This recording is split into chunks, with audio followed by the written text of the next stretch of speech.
I'm Shivani Gupta, and welcome to the Ask Shivani podcast. I believe that one of the best presents that you can give yourself is time to be able to sit down and ask yourself some questions. I believe that the quality of the questions that you ask yourself will determine the quality of your life. Welcome to the Ask Shivani podcast. I am so excited to have our guest today. Our guest today is Shana Pereira, and she is normally based in San Diego in California, but today is joining us and happens to be a little bit closer to me in Australia, in Darwin. And we will dive into what she's doing in Darwin, but she has quite an extraordinary CV. So let me see if I can do it some justice and read you a little bit about her. She is a natural leader in work and life, and she has a beautiful ability to be able to bring people together and make the impossible possible. She's got 20 years of experience in marketing and media. She helps guide large-scale systems, operating systems. She drives cultural engagement and growth so that the business can have impact. She is a storyteller. She has been called the modern-day apostle and an unrelenting optimist. She is a very sought-out speaker and thought leader, particularly around her lessons around organ transplantation and importance of partnership with your medical team. And again, we will dive into a little bit of that. And she is also served as the Executive Director at Resolution Agency in the position of Global Lead for the Virgin Voyages account. And anyway, she has won over 50 industry awards. The list is really long. I am so excited to have you on this podcast, Shana. Thank you for joining me. Thank you so much, Shivani. It's so great to be here with you. It's such a pleasure.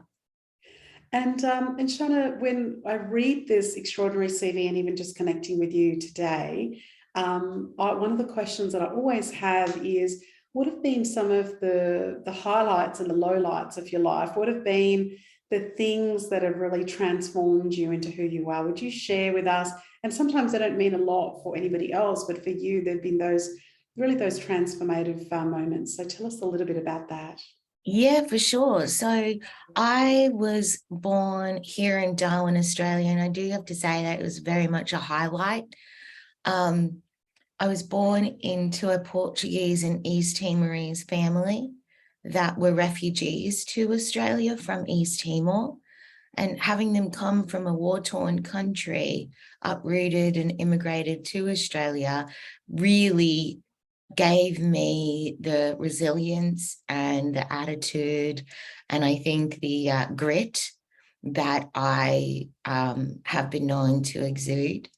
And so that really is the starting point. So it's such a pleasure to be speaking to you from Darwin in that same breath. I would say the other part that was a highlight for me was immigrating myself to the US. And so having moved from little old Darwin straight into Los Angeles with millions of people, more people than I'd ever seen in my entire life in one place, more cars and more everything, was definitely a highlight for me in being able to do that. And the reason I moved over was to market Northern Territory with the Northern Territory Tourist Commission. So having the privilege of being able to merge the two worlds, speak about where I was born in a country that was so excited to see and experience that, was really, really a major highlight for me. I then had kidney failure. So my kidneys actually failed Christmas Eve 2015 in Darwin. It happened to be on a holiday that I was home. And with that kidney failure, I think it was a low light, as many can appreciate, but I grew so much out of that, and so much development happened in who I am and how the authentic life lessons that are necessary in those moments to bring forth really emerged. So now I look back on it as a highlight, but in the moment it was definitely a low light. And that experience led me through to having a heart and kidney transplant Christmas 2020, which was very synergistic, having had my kidneys fail on Christmas Eve. The experience of going through that was a low light with probably 3 lowlights back to back, and then a highlight that emerged out of that, which then completely brings me back to being here at home this last couple of weeks in just regrounding and regrouping.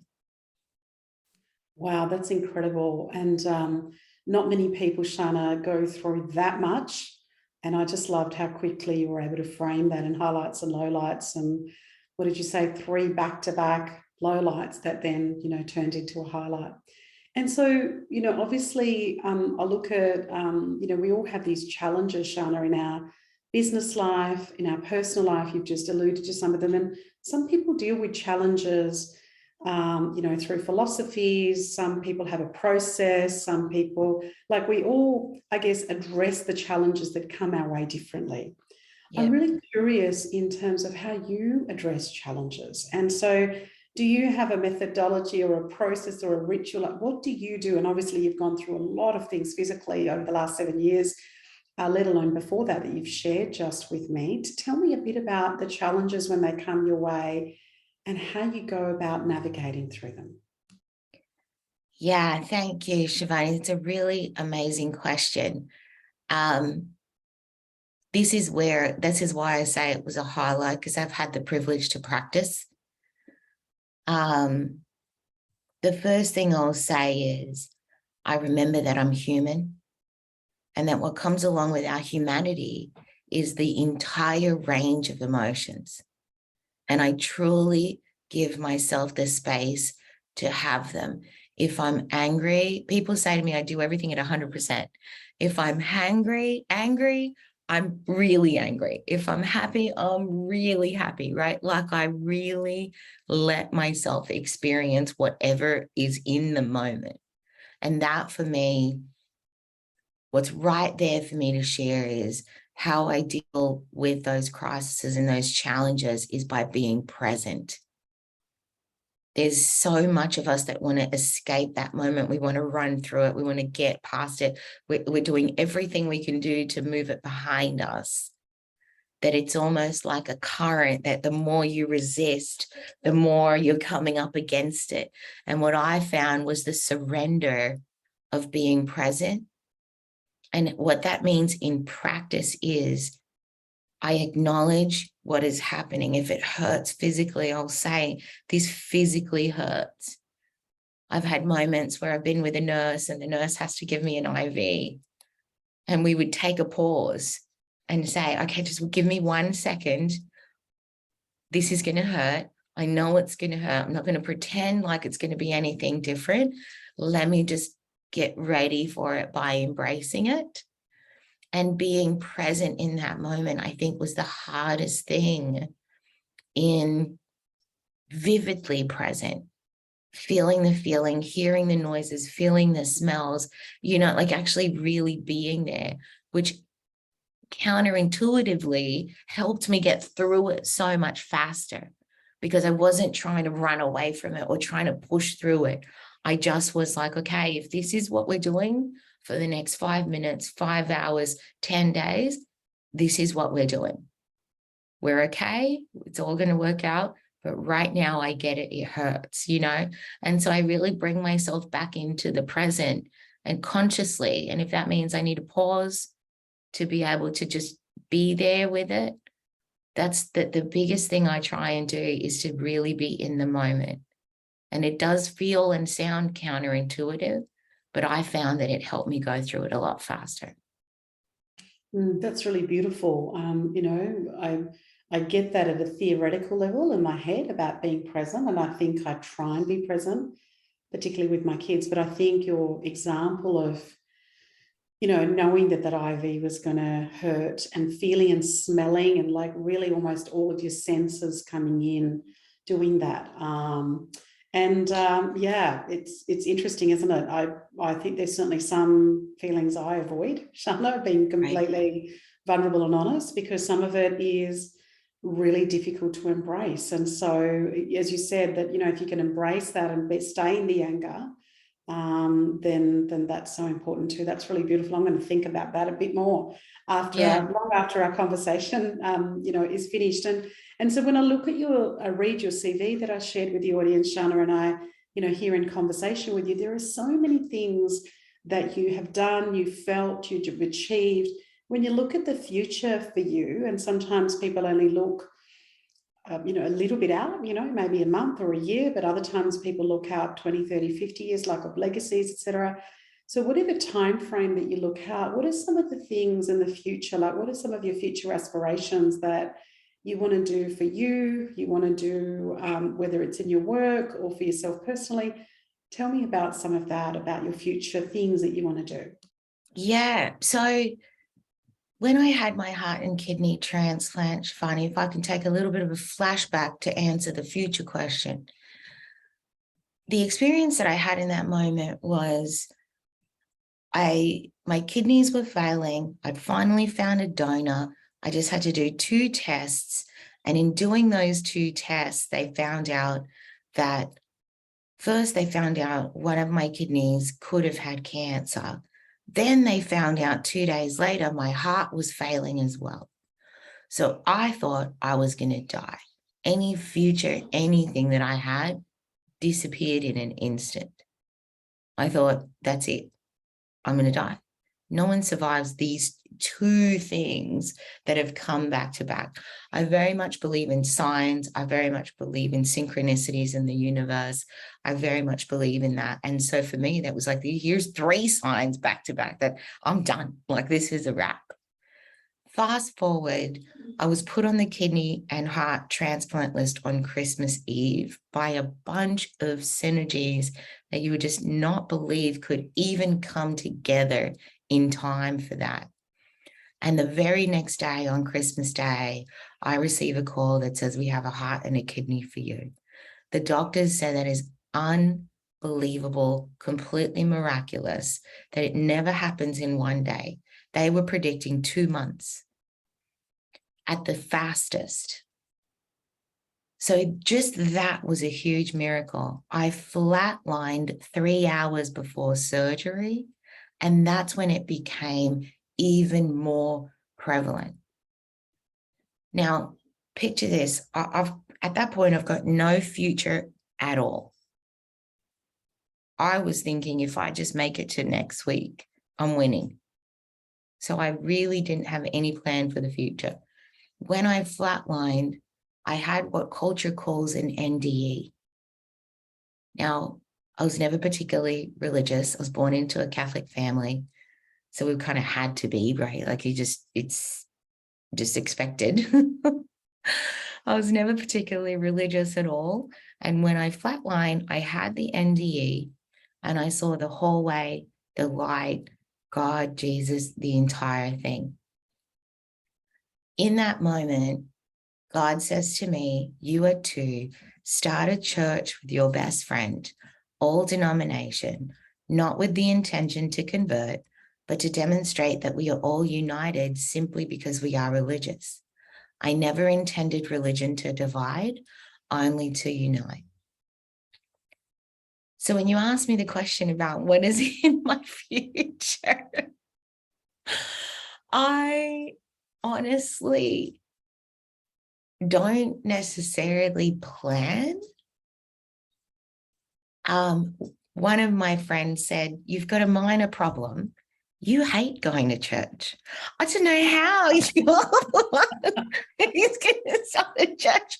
She said, FYI, you hate it, right? And so I'm like, it's clearly not my plan. Clearly, me left to my own devices, that is not in the plan. But what I am really great at is bringing people together and bringing people together around a vision.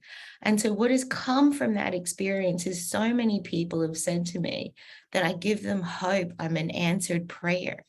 I represent manifestation. The universe is on your side. All the cliches that we say in theory and philosophy in a person.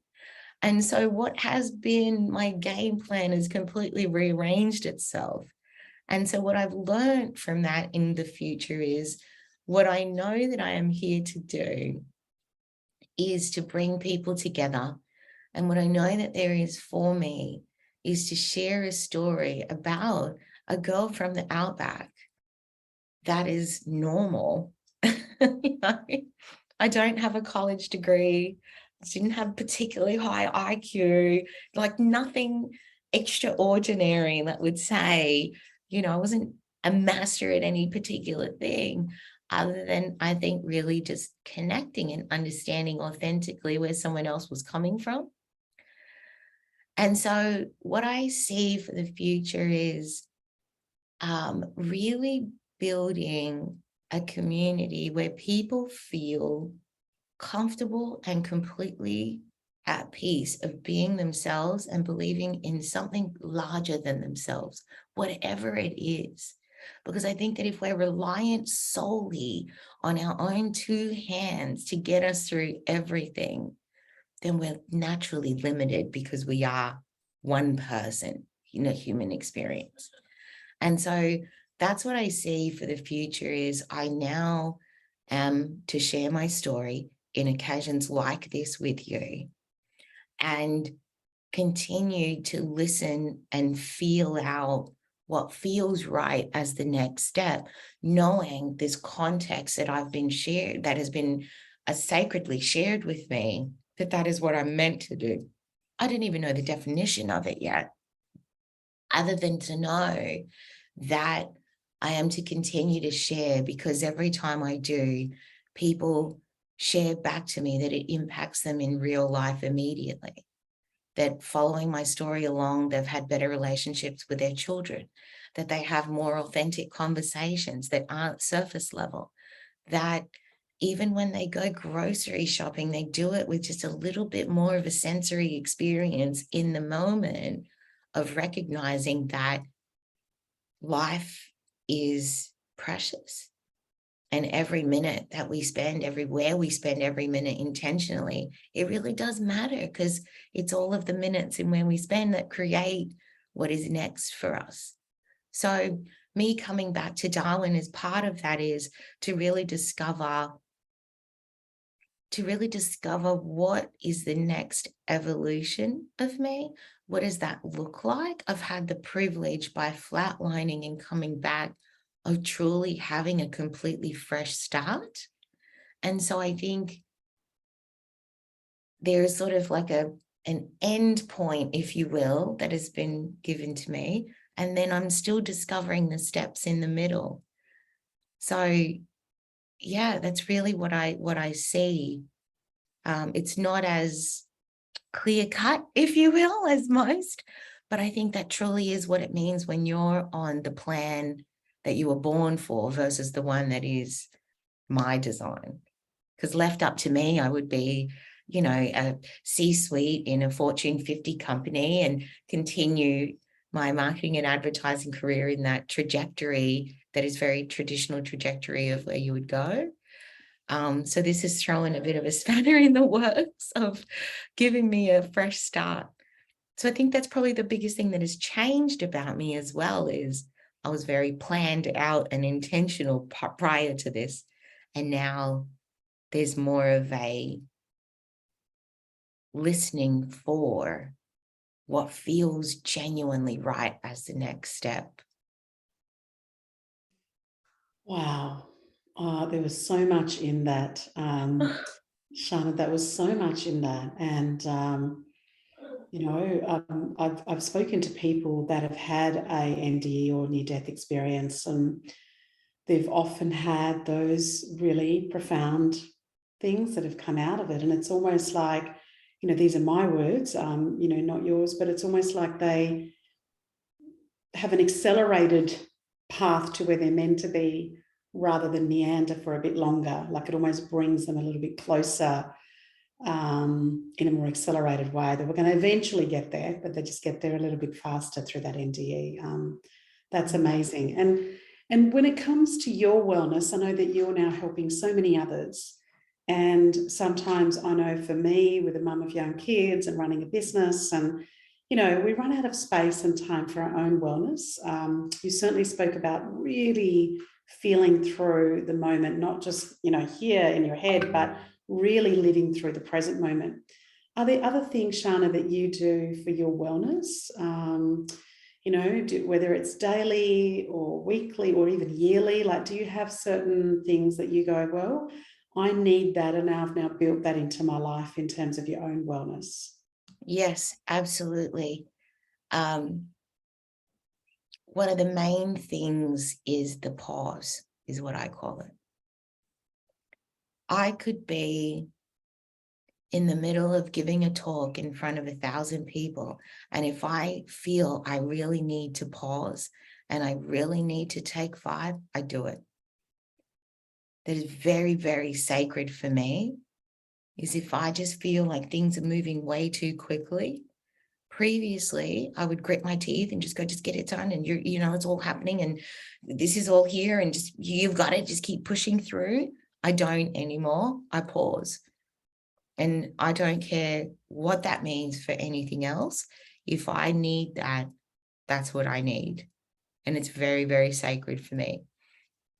The other thing is I flatlined on December 26th. The 26th of the month is my planning day. So that's the day in which I take my time. I am a lot more cognizant of everything I've done. I reflect on that month. I take a moment to really kind of think about, where do I feel like I'm not enough? Where do I feel like I haven't done enough? And put it to bed, remind myself of the things in which I have, and really have that sort of internal dialogue check on the 26th of every month. And the two biggest things I think I learned is what's there for me to do, and everything else tends to work itself out, but what's there for me to do is strengthen my relationship with my higher power. For me, it is God, given my NDE.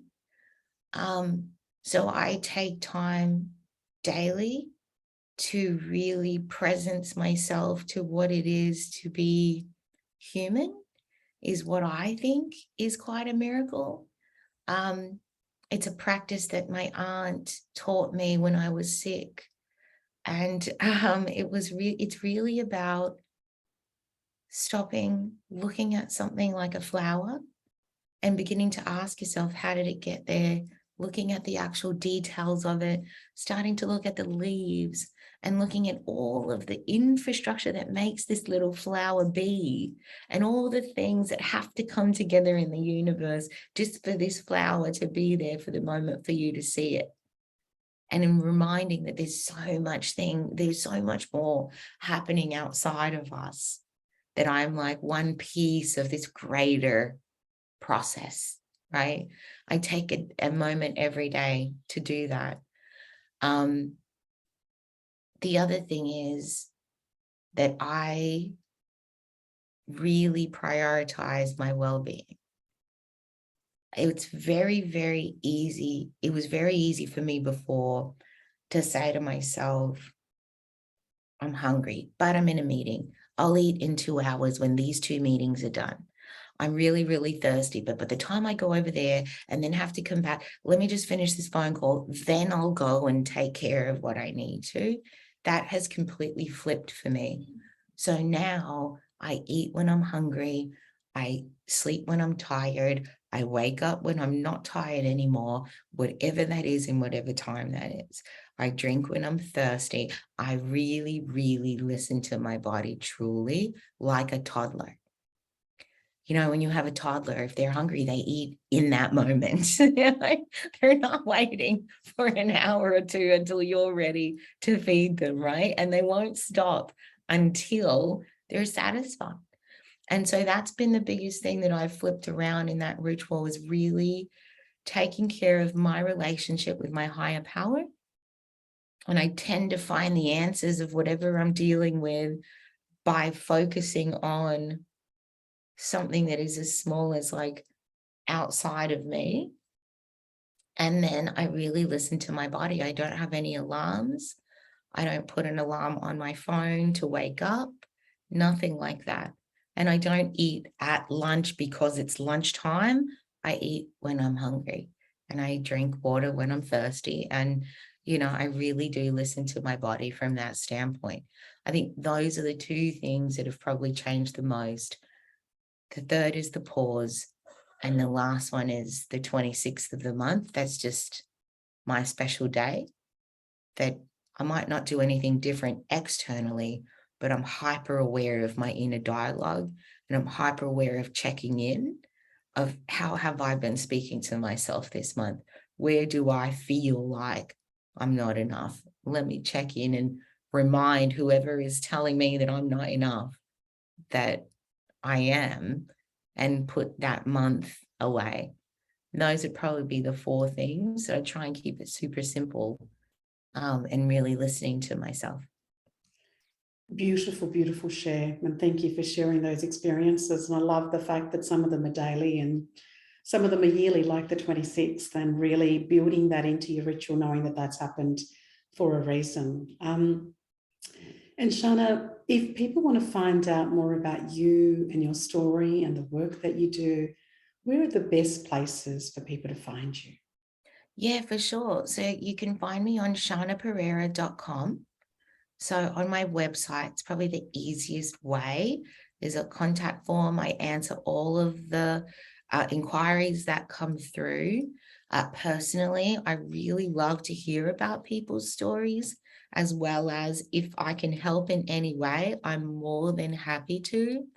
A lot of the work that I do with people, as you mentioned earlier, is really around how to harness your medical team in going through this, or going through a chronic illness or a surgery, or it doesn't even have to be major, but anything hospital related is a level of anxiety and vulnerability that is hard to deal with, and it's hard to manage, and no one really teaches you how to advocate for yourself.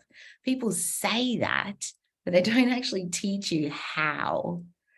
And so that's where I come in. That's where my executive training comes in. And I can teach and what I do a lot of the time is teach people how to be the COO of their medical team, how to bring their medical team together, have them all focused on the same goal, and really have yourself represented in the way in which you want to be, and then hence treated how you want to be. So that's the best spot. And then to follow my story along is really my Instagram, which is Shana_Pereira. And on Instagram, I share, sometimes it's daily thoughts. Other times it's different lessons I've learned that month. Other times just things that I'm curious about that I'm wondering if anyone else is having the same experience, because all of this is still a learning journey for me as well. Christmas 2020 was only, 18 months ago.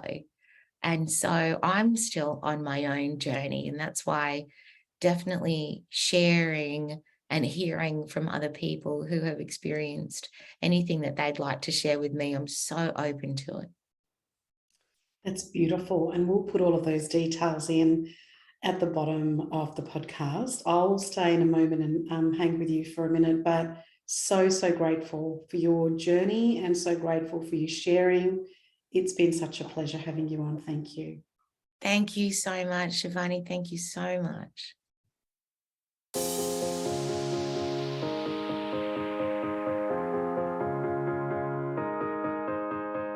I'm Shivani Gupta, and you've been listening to the Ask Shivani podcast, where I got to ask some questions. Thank you so much for listening. Please follow Ask Shivani on Facebook, Instagram, and LinkedIn. And if you haven't done so, please go to the Apple podcast and subscribe, rate, and review this podcast. It would mean a lot. Thank you.